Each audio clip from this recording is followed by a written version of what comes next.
दूसरे संतों ने, योगियों ने उस नारी शरीर को वासना में उस भक्ति के माध्यम से डाला, क्योंकि वासना तो किसी न किसी रूप में निकलेगी, वासना तो किसी न किसी माध्यम से प्रकट होगी, मगर प्रेम की कोई शब्द नहीं होता, प्रेम की कोई परिभाषा नहीं होती, प्रेम का कोई अक्षर नहीं होता है, प्रेम की कोई चिंतन नहीं होता। प्रेम तो एक एहसास है, एक मस्ती है, अपने आप को पूर्णता देने की क्रिया है, अपने आप को प्रतप्त होने की एक भावना है। और यह प्रतप्तता पूर्णता है, यह प्रतप्तता साधना है, यह प्रतप्तता श्रेष्ठता है, यह प्रतप्तता शिष्यता है, यह प्रतप्तता एक गुरुता है। इसलिए गुरु और शिष्य का प्रेम भी ठीक उसी प्रकार का है जिस प्रकार नदी और समुद्र का है। गुरु शिष्य का प्रेम भी ठीक उसी प्रकार का है जिस प्रकार हवा और समुद्र का प्रेम है।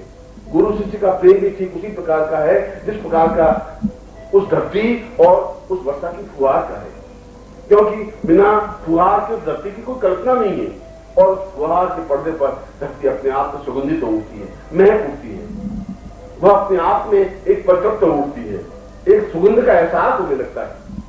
और जब शिष्य उस गुरु की फुहार को प्राप्त करता है, उसके शरीर से सुगंध से प्रभावित होने लग जाती है, उसका शरीर अपने आप में नाचने लग जाता है, थिरकने लग जाता है, उछाल बढ़ने लग जाता है, उत्साह से परिपूर्ण हो जाता है, ठीक उसी प्रकार से जैसे हवा बहती है।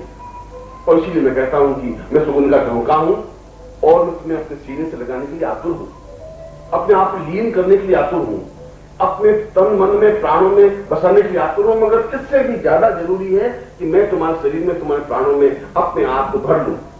और इसके लिए तुम्हें अपने हृदय पक्ष को खोलना पड़ेगा, जागृत करना पड़ेगा, उस वास्तव से हटना पड़ेगा। तुम्हारे जीवन में न पति है, न पुत्र है, न बंधु है, न बांधव है, न संबंधी है, न रिश्तेदार है, न और कुछ नहीं है, क्योंकि ये सब शारीरिक संबंध है। जिसमें तुम्हारे शरीर पे चुटियां पड़ने लग जाएंगी, जिसमें तुम्हारे शरीर पे दाग बदलने लग जाएंगे, जिसमें तुम्हारे केस सफेद होने लग जाएंगे, तब ये पीठ मोड़ देंगे, तब दूर हट जाएंगे। उसमें तुम दर्पण में जब अपना चेहरा देखोगी तो बहुत भयानक चेहरा दिखेगा, अपने आप को झुंझलाहट होगी। झुंझलाहट इसलिए होगी, चेहरा सख्त इसलिए होगा कि तुमने प्रेम करना सीखा ही नहीं, तुमने प्रेम किया ही नहीं, तुमने प्यार की परिभाषा सीखी ही नहीं, तुमने अपने आप को एहसास ही नहीं किया, तुमने अपने आप को समझा ही नहीं, क्योंकि तुम्हारा प्रेम का अंकुरण टूटा नहीं। और यह प्रेम का अंकुरण जिस समय तक नहीं फूटता, उस समय तक जीवन पथ की यात्रा भी प्रारंभ नहीं होती। उस जीवन पथ की यात्रा के लिए प्रेम पहला और अंतिम पड़ाव है, और मैं तुम्हें इस पहले पड़ाव से प्रारंभ कर रहा हूं, उस अनंत पथ की ओर अग्रसर कर रहा हूं। मैं तुम्हें समझा रहा हूं कि यह प्रेम तुम्हारे जीवन का ध्येय, धारणा और चिंतन, समाधि, पूर्णता और मंत्र है, यह ध्यान है, यह अपने आप में सहज स्वाभाविक क्रिया है, क्योंकि तुम्हें मुस्कुराहट दे सकता है, यह तुम्हें पूर्णता दे सकता है, यह 16 कलाओं से पूर्ण कर सकता है, यह अपने आप में जीवन का चिंतन दे सकता है, जीवन की प्रतप्तता दे सकता है। और इसीलिए मैं एक नवीन व्याख्या तुम्हारे सामने प्रस्तुत कर रहा हूं, और फिर मैं तुम्हें ये बात और स्पष्ट कर देना चाहता हूं कि रास्ता इतना सरल नहीं है। संसार का सबसे कठिन रास्ता प्रेम का रास्ता है, क्योंकि यह प्रेम को पंथ विकाल विराट, तलवार की धार पे धावनो है। ये प्रेम का पंथ तो इतना कठिन है कि जिस प्रकार से तलवार की धार पे चलने से जो कुछ पैर लहूलुहान हो जाते हैं, वैसा रास्ता है। इसमें तो पैर में घाव होने ही है, इससे तो पैरों में एक सघाट होनी है, इससे तो लहू निकलना ही है, इससे तो पैर लहूलुहान होने ही है। ये तो लोगों को एहसास हो ही जाएगा कि इसका पैर लहूलुहान है, इसका सारा शरीर जख्मों से भरा हुआ है, और वे जख्म भी जीवन का आनंद है, वे जख्म जीवन का आनंद है, क्योंकि जीवन का आनंद प्रेम की सुवास से है, उस परिवार से नहीं है, उस देह सुख से नहीं है, उस वासना से नहीं है, उस संभोग से नहीं है। जिसको तुम सुख समझ रहे हो वह कुछ नहीं है, एक क्षण है, एक क्षण की कल्पना है, और उसके बाद फिर तुम दुख के साथ में डूब जाते हो, दुख में अपने आप को लीन कर लेते हो। तुमने उस स्वाद को चखा ही नहीं, उस मस्ती में तुम बढ़े ही नहीं, उस आनंद की ओर बढ़े ही नहीं। क्योंकि जीवन की अगर परिपक्वता देखना चाहते हो, जीवन के आनंद की कल्पना करना चाहते हो, जीवन को कुछ समझने की क्रिया करना चाहते हो, जीवन की प्रगति पर बढ़ने की क्रिया करना चाहते हो, और सही शब्दों में कहूं तो गुरु में आत्मसात होना चाहते हो, तुम्हें पहला पाठ पढ़ना पड़ेगा प्रेम का। तुम्हें पहला पाठ पढ़ना पड़ेगा अपने आप को फना करने का। तुम्हें पहला पाठ पढ़ने पड़ेगा पैर को लहूलुहान करने का। तुम्हें पहला पाठ पढ़ने पड़ेगा उस तलवार की धार पर चलने की, सीखने की क्रिया का। और मैं जानबूझ के तुम्हें तलवार की धार पर चलने की बात ही कर रहा हूं। जानबूझ करके उस रास्ते पर तुम्हें गतिशील कर रहा हूं जो कि अपने आप में बड़ा खतरनाक है। खतरनाक इसलिए इस प्रकार के रास्ते पर चलने पर सैकड़ों प्रकार की बातें हो सकती है। कृष्ण के लिए भी सैकड़ों प्रकार की बातें हुई, उसके ऊपर सैकड़ों प्रकार के आक्षेप हुए, उसको जो कुछ नहीं कहा गया वह भी कहा गया। आगे के संतों ने भी, आगे के भक्तों ने भी, आगे के योगियों ने भी, और उस समय की गोपियों ने भी, उस समय के गोप ने भी, गांव के मुखियाओं ने भी। मगर कृष्ण समझ रहे थे कि आज तक जो परिकल्पना बनती आई है वह ठूंठ की परिकल्पना है। वह एक तालाब का जल की तरह एक गंदा सा जल है जहां बाल की मार के बैठा जाता है, जहां आंख बंद करके आगे बढ़ने की क्रिया होती है, जहां चेहरे पर मुस्कुराहट नहीं है, जहां चेहरे पर आनंद नहीं है, जहां जीवन की एक तृप्ति नहीं है। इसलिए कृष्ण ने बिल्कुल दूसरा रास्ता चुना और वह रास्ता सही था। वह रास्ता ऋग्वेद का था, वह रास्ता यजुर्वेद का था, वह सामवेद और अथर्ववेद का था। और अगर मैं चारों वेदों की तुम्हें कल्पना दूं, चारों वेदों के मंत्र तुम्हें स्पष्ट करूं, तो चारों वेदों के मंत्रों का सार एक ही भूत सत्य है कि जीवन का प्रारंभ प्रेम है, जीवन का अंत क्षण प्रेम है।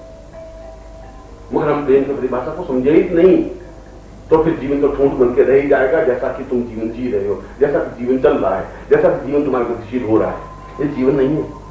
इस जीवन में तो हर क्षण एक उमंग, एक उत्साह, एक लुका छिपी का खेल होना चाहिए। प्रेम में किसी का एहसास है, प्रेम में किसी प्रकार की सुवास है। कोई मेरा है, ये बहुत बड़ी बात है। कोई मेरी आंखों में बसा हुआ है, ये बहुत बड़ी विस्फोट है, बहुत बड़ी चिंगारी है। कोई मेरा याद करने वाला व्यक्ति है, इससे ज्यादा कुछ हो ही नहीं सकता। इसलिए तो मैं कहता हूं कि प्रेम पुरुष कर ही नहीं सकता। पुरुष उस प्रेम की भाषा को, उस पूर्णता को समझ नहीं सकता। प्रेम कर सकती है पत्नी, स्त्री, नारी शरीर, क्योंकि वह कूदने की क्रिया जानती है, वह अपने आप को समर्पित करने की क्रिया जानती है। वह इस बात की परवाह नहीं करती कि कौन मुझे क्या कहेगा, कौन मुझे रोकेगा, इस बात की चिंता करती ही नहीं। जब इस रास्ते पर पांव रख देती है तो समाज उसके कुछ नहीं कर सकता। समाज गालियां दे सकता है, मगर उसको इस बात का भान नहीं रहता कि वो क्या कर रही है। एक प्रेमिका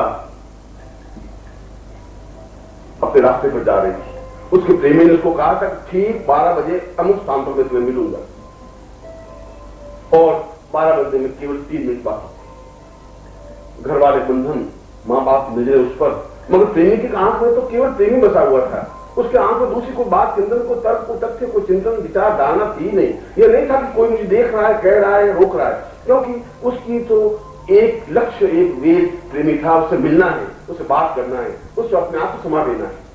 और वह उस रास्ते पर आंख बचा के, घर वालों की आंख बचा करके तेजी से बैठती हुई चली जा रही थी, चलती हुई चली जा रही थी।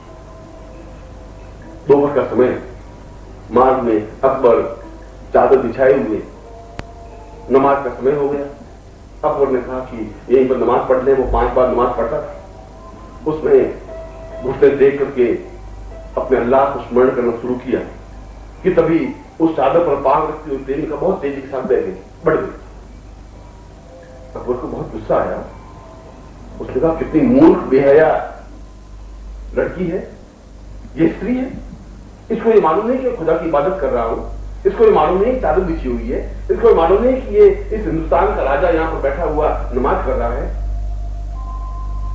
वो एक क्षण के लिए बेचैन हो गया, मगर 2 मिनट बीते, 3 मिनट बीते, 5 मिनट बीते, और प्रेमिका वापस आती हुई दिखाई दी।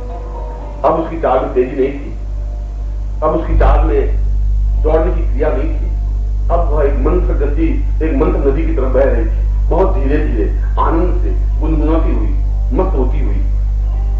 और जो ही उस चादर के पास आई तो चादर को छोड़ करके जो ही निकलने लगी, अकबर ने हाथ पकड़ लिया। तो उसने कहा तुम मूर्ख स्त्री हो, तुम्हें शर्म नहीं आती कि मैं खुदा की इबादत कर रहा था, चादर बिछी हुई थी, मैं अल्लाह को स्मरण कर रहा था, और तुम उस चादर पर पांव रखती हुई चली गई। प्रेमिका ने करके कहा तो मैंने तो तुम्हें देखा ही नहीं, न मैं तुम्हारी चादर देखी, तुम बैठे हुए थे इस रास्ते पर, मुझे तो कुछ एहसास नहीं, क्योंकि मेरी आंखों में तो प्रेमी बसा हुआ था, मेरा लक्ष्य तो प्रेमी था। मगर अगर तुम खुदा को याद कर रहे थे, खुदा की इबादत में लगे हुए थे, तुम्हारा ध्यान खुदा में लगा हुआ था, तो तुम्हें कैसे मालूम पड़ा कि मैं यहां से निकली हूं, मेरे पांव चादर पे पड़े हैं और मैं चादर के ऊपर से होती हुई निकली हूं? तुम तो मेरे तरफ देख रहे थे, तुम्हारा ध्यान तो मेरी तरफ था, खुदा की तरफ तुम्हारा ध्यान नहीं था। मगर मेरा ध्यान तो अपने प्रेमी की तरफ था, इसलिए मुझे तुम दिखाई दिए नहीं, मुझे तुम्हारी चादर भी दिखाई नहीं दी, मुझे तुम्हारा रास्ता दिखाई नहीं दिया। मेरी तो एक उत्कंठा, एक इच्छा, एक आकांक्षा, एक भावना थी कि मुझे बिल्कुल ठीक समय पर अपने प्रेमी के साथ मिल जाना है, उसमें प्रकट हो जाना है, लीन हो जाना है। और यही क्रिया, यह भावना, यह लक्ष्य प्रेम का होता है, प्यार का होता है। उसमें वासना नहीं होती, वह खुदा की इबादत होती है, वह खुदा की पूजा होती है, उसको साधना कहते हैं, उसको इष्ट का साक्षात्कार कहते हैं, क्योंकि वह बहुत तेजी के साथ चल करके उस प्रेमी से, उस परमात्मा से, ईश्वर से लीन हो जाने की क्रिया जानती है और लीन हो जाती है। उसके सामने कोई चादर नहीं होती, उसके सामने कोई राजा नहीं होता, घर का कोई बंधन नहीं होता, कोई बेड़िया नहीं होती। और इसीलिए मैं कहता हूं कि प्रेम तो स्त्री कर सकती है। जिस समय उस पुरुष के हृदय में स्त्री की भावना जागृत होती है, जिस समय पुरुष का हृदय स्त्री के रूप में विकसित होता है, क्योंकि मनुष्य का पूरा शरीर बुद्धि से ओतप्रोत है, बुद्धि के माध्यम से चलता है, बुद्धि के माध्यम से गतिशील होता है, और स्त्री का पूरा शरीर हृदय पक्ष से जागृत होता है, हृदय के माध्यम से चलता है, हृदय के माध्यम से देखने की क्रिया करता है। और इसलिए पुरुष अगर प्यार भी करता है तो टुकड़ों टुकड़ों में गणित करके, हिसाब करता हुआ, इसलिए ऐसा नहीं कर सकती। इसलिए तो हृदय ही है, वह तो एक तरह से डूब जाना चाहती है, वो एक बार ही डूब जाती है, एक बार ही समाप्त हो जाती है, फना हो जाती है, अपने आप को समर्पित कर देती है। और इसीलिए जिन संतों ने, जिन योगियों ने, जिन विचारकों ने, जिन चिंतकों ने उस इष्ट से साक्षात्कार किया, प्रभु से साक्षात्कार किया, तो एक बात को स्पष्ट कहा है कि मैं तो राम की बहुरिया, मैं राम की पत्नी बन करके ही उस प्रभु से प्राप्त हो सकती हूँ। कबीर ने अपने आप को राम की बहुरिया कहा, उस सूर ने कहा कि मैं तो राम की पत्नी हूं, उस मीरा ने कहा कि मेरे तो गिरधर गोपाल, दूसरों में कोई, उस वेदों ने कहा कि अहम ताम पूर्वा पूर्वा, मैं तो एक नारी हूं जो कि ईश्वर रूपी पुरुष से एकाकार होना चाहती है। इन सबने अपने आप को स्त्री कहा, नारी कहा, इसलिए कहा कि नारी में हृदय पक्ष पूर्ण रूप से जागृत होता है, तो शरीर वैसा का वैसा पुरुष का रहता है, मर्दानी की वही रहती है, वही वीरता रहती है, वही ओज रहता है, वही जोश रहता है, मगर वह बुद्धि पक्ष लोप हो जाता है, वह तर्क समाप्त हो जाता है। जहां तर्क होता है वहां प्रेम नहीं हो सकता, जहां बुद्धि होती है वहां प्रेम नहीं किया जा सकता। प्रेम करने के लिए बुद्धि और तर्क को एक किनारे रख देना पड़ता है। इसलिए मैंने कहा कि जब तुम मेरी इस यात्रा में, इस समुद्र में मेरे साथ गतिशील हो, तब तुम तर्क और बुद्धि को उस किनारे पर रख करके मेरे साथ चलना, तुम धारणा और ध्यान को सब रख करके चलना, तब तुम शरीर को फूंकता और अपने आप को सूर को सूखे हुए छुआरी की तरह एक रख करके चलना। क्योंकि जब तुम मेरे साथ बहो तब अपने आप को उन्मुक्त भाव से बहो, अपने आप की पूर्णता के साथ बहो, अपने आप में जीवन का आनंद लेते हुए बहो, क्योंकि मैं उस महासमुद्र की यात्रा में प्रत्येक क्षण तुम्हारे साथ हूं। इसलिए साथ हूं मैं तुम्हें लहर बनाना चाहता हूं, इसलिए साथ हूं मैं तुम्हें लहर बनने की क्रिया सिखाना चाहता हूं, इसलिए साथ हूं कि मैं इस पूरे समुद्र की यात्रा कराना चाहता हूं। और मैं तुम्हारे इसलिए साथ हूं, मैं तुम्हें दिखाना चाहता हूं कि इस समुद्र को भी आनंद के साथ पार किया जा सकता है, इस समुद्र में भी मस्ती ली जा सकती है, इस संसार रूपी समुद्र में भी जहां मगरमच्छ हैं, जहां वेल मछलियां हैं, जहां भंवर हैं, जहां समस्याएं हैं, जहां गहराई है, जहां दुख है, जहां वेदना है, जहां अंधड़ है, जहां तूफान है, उस समुद्र में तुम लहर की तरह आगे बढ़ सकते हो, मस्ती के साथ, गुनगुनाते हुए, छल छलाते हुए, बहते हुए। इसलिए तो मैं कहता हूं तुम लहर बन जाओ, इसलिए तो मैं कहता हूं कि तुम एक सुगंध रूपी हवा झोंका बन जाओ, इसलिए मैं कहता हूं तुम नदी बन जाओ। क्योंकि प्रेम की कल्पना, प्रेम की भावना नदी जानती है। वह नदी उस गंगोत्री से रवाना होती है जहां उबड़ खाबड़ रास्ता है, जहां पथरीले ढोंके हैं, जहां पर पत्थर के बड़े बड़े चट्टाने हैं, मगर उस नदी को इस बात का एहसास नहीं है। नदी इस बात को जानती नहीं कि ये पत्थर है या पहाड़ है या चट्टान है या तूफान है या नदी है, कुछ नहीं है। वह तो नदी आगे की ओर गतिशील है, निरंतर गतिशील है, और वह उसका लक्ष्य, उसकी चिंतन, उसकी धारणा एक ही है कि मुझे समुद्र में जाके विलीन हो जाना है, विसर्जित हो जाना है, और तेजी के साथ बहती हुई अपने प्रेमी से मिलने के लिए दौड़ती हुई उस समुद्र में जाकर अपने आप को समा देती है, डुबो देती है और पूर्ण आनंद में लीन हो जाती है।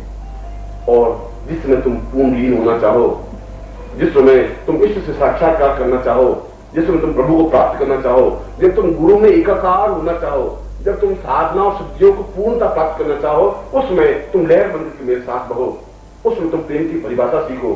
तुम पहली बार नवीन रास्ते से गतिशील बनो, पहली बार तुम्हारे चेहरे पर मुस्कुराहट आए, पहली बार तुम्हारी जिंदगी में एक मस्ती आए, पहली बार तुम्हारे होठों पर एक तिरगन पैदा हो, पहली बार तुम्हारे होठों पर गीत पैदा हो, पहली बार तुम एहसास कर सको कि जीवन का आनंद, जीवन की मस्ती, जीवन की चेतना, जीवन का सौंदर्य, जीवन का सौभाग्य अपने आप में प्रेम है। और इसीलिए आज मैं तुम्हें इस समुद्र में, इस संसार के समुद्र में मैं तुम्हारे साथ प्रेम की तरह बैठा हुआ उस किनारे पर पहुंचाने के लिए तैयार खड़ा हूं, और मैं तुम पर विश्वास करता हूं, मैं तुम्हें आशीर्वाद देता हूं कि तुम जीवन का आनंद प्राप्त कर सको।